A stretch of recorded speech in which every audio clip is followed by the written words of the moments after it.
नमस्कार, मैं हूं योगेश पांडे और आप देख रहे हैं IBN भारत। देश के गृह मंत्री अमित शाह ने रविवार को बिहार चुनाव का बिगुल नए अंदाज में फूंका। दरअसल उन्होंने दिल्ली में रहकर टेक्नोलॉजी का इस्तेमाल करते हुए वर्चुअल रैली का आगाज किया, लेकिन अब इस पर भी सियासत शुरू हो गई है। दरअसल सपा अध्यक्ष अखिलेश यादव ने बीजेपी पर हमला बोलते हुए कहा कि झारखंड में बुरी तरह चुनाव हार चुकी भाजपा अब बिहार में 150 करोड़ रुपए खर्च कर वर्चुअल रैली के जरिए धन बल का प्रयोग कर रही है। भाजपा ऐसा करके विपक्ष का मनोबल तोड़ना चाहती है, क्योंकि वह जनता का विरोध रूख समझ रही है। जिसके बाद अखिलेश यादव के इस बयान पर यूपी सरकार के अल्पसंख्यक कल्याण राज्य मंत्री मोहसिन रजा ने पलटवार करते हुए कहा कि मुलायम सिंह यादव ने कभी कंप्यूटर का विरोध किया था और आज बेटा IT के जमाने में वर्चुअल रैली का विरोध कर रहा है। 7 करोड़ की बस लेकर चलने वाले वर्चुअल रैली को क्या समझेंगे? राहुल गांधी के साथ का असर है।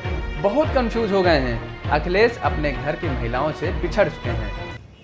कल भारतीय जनता पार्टी ने जो बिहार के चुनाव को लेकर वर्चुअल रैली करी थी, उस रैली पर पूर्व मुख्यमंत्री समाजवादी पार्टी के मुखिया उन्होंने उस वर्चुअल रैली पर प्रश्न खड़ा किया, लेकिन उस प्रश्न खड़ा करने में भी उन्होंने भी वर्चुअल का ही सहारा लिया है।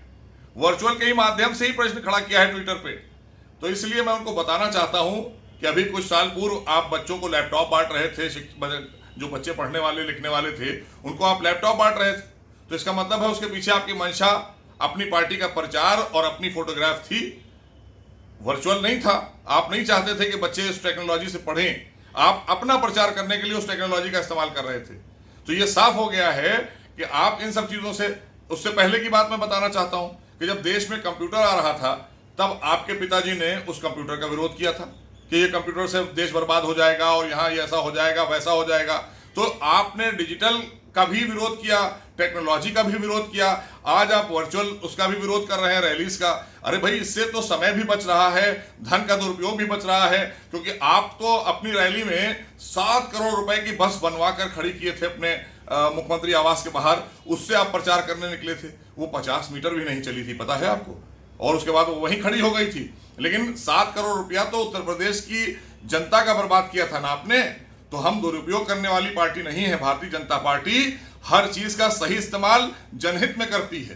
तो इसलिए ये वर्चुअल रैली जो है ये अपने आप में एक नया संदेश है, और ऐसे समय में जिस समय लोगों को सुरक्षा भी देनी है, उस समय इस तरह की चीजें करने से हम लोगों को सुरक्षित भी रख सकते हैं और अपनी बात उन तक पहुंचा सकते हैं, उनकी बात हमारे तक आ सकती है। इसलिए आपको भी माध्यम पता है, लेकिन विरोध करते वक्त आप भूल जाते हैं कि हम विरोध किस बात का कर रहे हैं। असल में आपकी खता नहीं है, क्योंकि आप राहुल गांधी जी के साथ रह लिए हैं थोड़ा, इसलिए कंफ्यूजन हो गया है अब आपकी जिंदगी में। तो उस कंफ्यूजन को दूर करिए, वरना आप लोगों के घर की महिलाएं बहुत तेज हो गई हैं माशाल्लाह से, वो बहुत आगे बढ़ गई हैं, वो आपको बहुत पिछाड़ रही हैं, तो उनसे ही कुछ सीख ले लीजिए। खबर फतेहपुर जिले से है, जहां जिले के DM के निर्देश पर पत्रकारों के खिलाफ लिखे गए मुकदमे के विरोध में बड़ी संख्या में जिले के पत्रकारों ने गंगा यमुना नदी में विरोध प्रदर्शन किया। पत्रकारों ने घंटों नदी में खड़े होकर जल सत्याग्रह कर विरोध करते हुए महामहिम राज्यपाल के नाम ज्ञापन देते हुए DM के खिलाफ कार्रवाई की मांग की। साथ ही पत्रकारों पर दर्ज फर्जी मुकदमे भी वापस लेने की मांग किया है।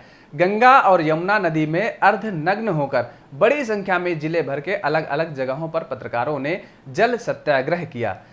अनशन करते हुए जिला प्रशासन मुर्दाबाद के नारे भी लगाए। आपको बता दें कि हाल ही में सोशल मीडिया में विजयपुर ब्लॉक के अंतर्गत रहने वाले नेत्रहीन दंपति को लॉकडाउन के दौरान खाद्यान्न सामग्री का वीडियो सोशल मीडिया में वायरल करने के मामले में फतेहपुर जिले के जिला पत्रकार संघ अध्यक्ष अजय सिंह भदौरिया के खिलाफ सदर कोतवाली में मुकदमा दर्ज किया गया है, जिसके विरोध में जिले के पत्रकारों ने मुख्यमंत्री सहित राज्यपाल को ज्ञापन भेजकर निष्पक्ष जांच करवा दोषी के खिलाफ कार्रवाई की मांग किया था। लेकिन कार्रवाई न होने पर जल सत्याग्रह अनशन कर विरोध किया। वहीं अजय भदौरिया ने कहा कि जिले के पत्रकारों की मांग है कि पत्रकारों के खिलाफ लिखे गए मुकदमों को वापस लिया जाए और संजीव कुमार को ट्रांसफर कर जांच की जाए, और यदि कार्रवाई न हुई तो इसी तरह आंदोलन चलता रहेगा। इस जिलाधिकारी के तानाशाह रवैये के, फतेहपुर के जिलाधिकारी के तानाशाह रवैये के खिलाफ हो रहा है। फतेहपुर के जिलाधिकारी संजीव सिंह ने सच्चाइयाँ उजागर होने पर पत्रकारों के खिलाफ फर्जी मुकदमे दर्ज कराए हैं। कोविड-19 की लड़ाई में जब हमारे पत्रकार साथी एक कोरोना योद्धा की तरीके लड़ाई लड़ रहे थे, उस दौरान कई पत्रकारों को जिलाधिकारी ने सार्वजनिक रूप से अपमानित किया है। उसी के खिलाफ हमने 16 मई को एक मांग पत्र महामहिम राज्यपाल को भेजा था, उसमें कार्यवाही नहीं हुई। तभी हमने 30 मई को काला दिवस मनाया और आज उसी के समर्थन में, उन्हीं मांगों को मनवाने के लिए हम जल सत्याग्रह पूरे जनपद में कर रहे हैं। हमारे पत्रकार साथी विभिन्न गंगा घाटों में और यमुना घाटों में जल सत्याग्रह का आंदोलन छेड़े हुए हैं और ये लड़ाई तब तक जारी रहेगी हमारी डीएम जब तक संजीव कुमार सिंह का यहाँ से स्थानांतरण नहीं हो जाता, शासन स्तर से इनके खिलाफ जांच नहीं बैठ जाती, इनकी वित्तीय अनियमितता और पद दुरुपयोग की जांच पूरी नहीं हो जाती, तब तक हमारा संघर्ष जारी रहेगा।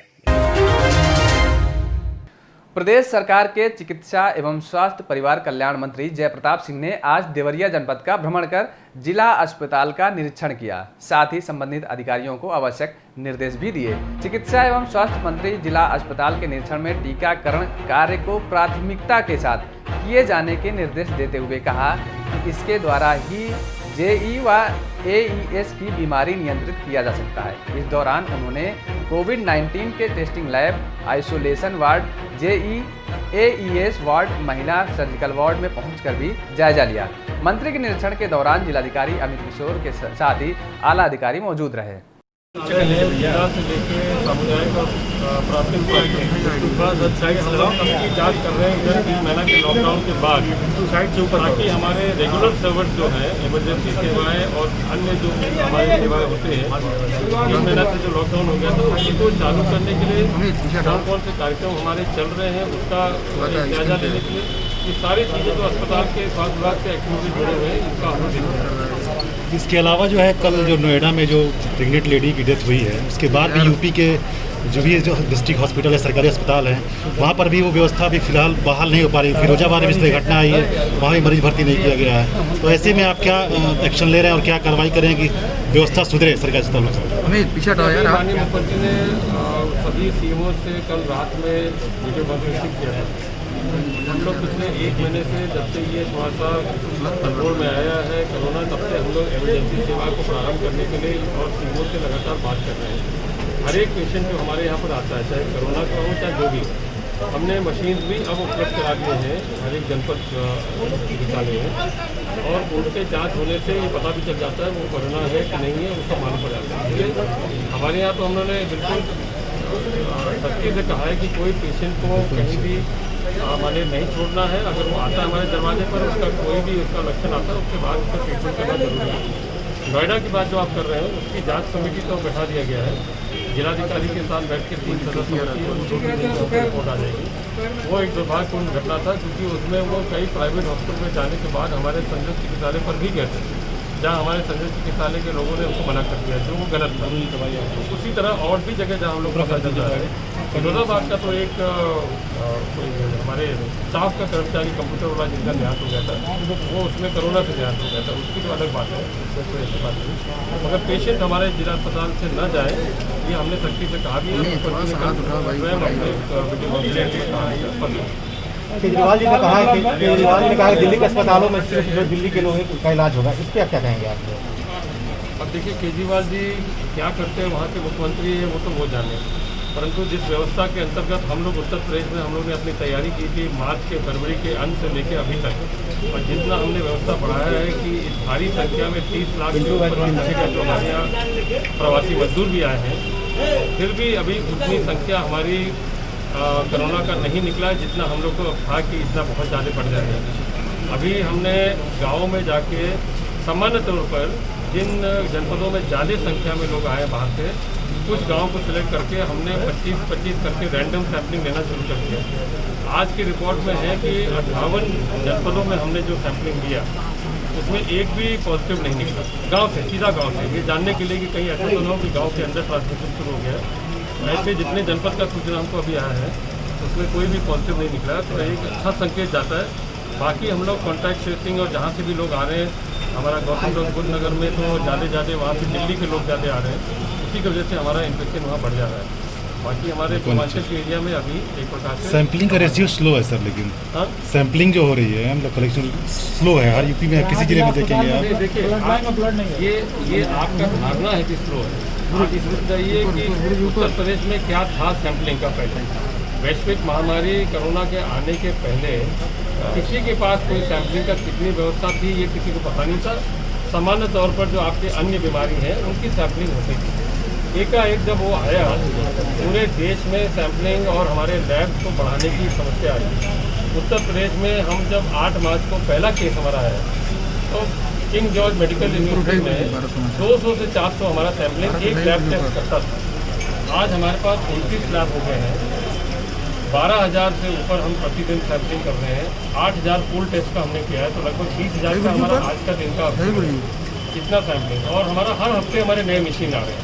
विदेश से भी एक मशीन आ रहा है जो 15 दिन तक लग जाएगा, तो उसका 8-9 हज़ार तो वही सैंपलिंग करेगा अलग से। तो जितना जल्दी होता है इस बीमारी को देखते हुए हम सैंपलिंग अपना बढ़ाते जा रहे हैं, लैब अपना बढ़ाते जा रहे हैं। हमीरपुर जिले में एक नाबालिग लड़की से रेप की घटना सामने आने से सनसनी फैल गई। हालांकि पुलिस ने रिपोर्ट दर्ज कर नाबालिग लड़की को मेडिकल के लिए भेजकर आरोपी को गिरफ्तार कर लिया है। दरअसल हमीरपुर सदर कोतवाली क्षेत्र में रहने वाले किसान की 14 साल की बेटी को पड़ोस के युवक बहला फुसलाकर नदी किनारे ले गया और फिर जबरन उसका रेप कर फरार हो गया। पीड़ित ने घर लौटकर अपने परिजनों को पूरी घटना बताई, जिसके बाद परिजन उसको लेकर सदर कोतवाली पहुंचे और आरोपी के खिलाफ रेप की रिपोर्ट दर्ज करवाई। एसपी ने बताया कि पीड़िता की रिपोर्ट दर्ज कर आरोपी को गिरफ्तार कर लिया है। हम जा रहे थे बारी में, पापा फोन किया तो दीदी मोबाइल से कह रहे थे कि पानी लगाना है बेटा, जल्दी आओ। फिर हमारे थे वहाँ से घर यहाँ से जा रहे थे बारी, तो वहाँ एक नाली है तो वहीं हमको पीछे ढकेल मुँह बांध दिया था, बस ढकेल दिया था, घसीट के ले गए तो वहाँ। क्या किया? कुछ गलत काम किया? थाना कोतवाली के कुछेचा चौकी क्षेत्र में कल शाम एक लड़की के साथ दुष्कर्म की सूचना प्राप्त हुई थी। मौके पर पुलिस द्वारा पहुंचकर तत्काल कार्रवाई करते हुए अभियुक्त को गिरफ्तार किया गया। पूछताछ में ये बात सामने आई कि वो अभियुक्त उसी गांव का रहने वाला है और शादीशुदा व्यक्ति है। साथ ही तहरीर प्राप्त करके मुकदमा पंजीकृत कर लिया गया है और अभियुक्त को न्यायिक अभिरक्षा में भेजा जा रहा है। सर बलात्कार हुआ सर, बीच रास्ते में, मतलब जो हमने फ़ोन करके बड़ी बिटिया के पास फ़ोन था, बड़ी बिटिया को फ़ोन किया कि बिटिया रंजना को भेज दो, पानी लगाना है बारी में। तो मतलब जो फिर जो है चली वहाँ से, तो मतलब बीच रास्ते में जो है घटना घटी है। तो फिर जो है लेट 10-5 मिनट लेट पहुँची बारी में, रोते रोते आधे घंटे तक उसने कोई बात बताई नहीं। जब फ्रेश मूड में हो गया तब जो सारी बात बताई कि हमारे साथ में ऐसी घटना हुई है। फिर जो है हम जो है लेवा के चौकी गए हैं। पहले तो 112 नंबर डायल किया, लगे नहीं है। फिर जो है सब लोग इकट्ठे, पूरा फोर्स हो गया था चौकी में, लिखा पड़ी भाई। फिर जो हमको सब लोगों को कोतवाली ले गए थे। कोतवाली नहीं, पहले अस्पताल में जो भर्ती कराए रहे थे 2-3 घंटे। फिर उधर इलाज हुआ, चेकअप किया। फिर जो है हमको जो है सब जनों को लोग आके मतलब जो घर छोड़ गए थे। अपना नंबर हमारा भी ले गए थे, नंबर अपना भी दे गए थे। खैर कोई भी दिक्कत हो तो बताना। कौन था जिसने किया ये शेर सिंह है। पुलिस ने गिरफ्तारी की अभी नहीं की? जी गिरफ्तार कर लिया था रात में, शाम को, मतलब जो है वही करीबन 7 बजे के आसपास पुलिस आई थी। हम लोग चौकी में थे। हम बाप बेटन को मतलब जो है गिरफ्तार कर ले गई थी। बक्सा में था, बताओ, अंदर बेड़े थे। हाँ। उत्तर प्रदेश के आजमगढ़ जिले में कोरोना संक्रमण के लगातार बढ़ते ग्राफ को 20 आज मुख्यमंत्री योगी आदित्यनाथ ने जिला अस्पताल का निरीक्षण किया। मुख्यमंत्री योगी आदित्यनाथ ने पुलिस लाइन के सभागार में पार्टी पदाधिकारियों के साथ बैठक भी की। जिला अस्पताल में मुख्यमंत्री ने कोरोना वायरस की जांच मशीन का उद्घाटन किया। आपको बता दें कि आजमगढ़ में अब तक कोरोना वायरस के 155 मरीज मिल चुके हैं, जिनमें 50 मरीज स्वस्थ भी हो चुके हैं। तो वहीं 3 की मौत भी हो चुकी है। फिलहाल 102 मरीज अभी तक सक्रिय हैं, जिनका अस्पताल में इलाज चल रहा है।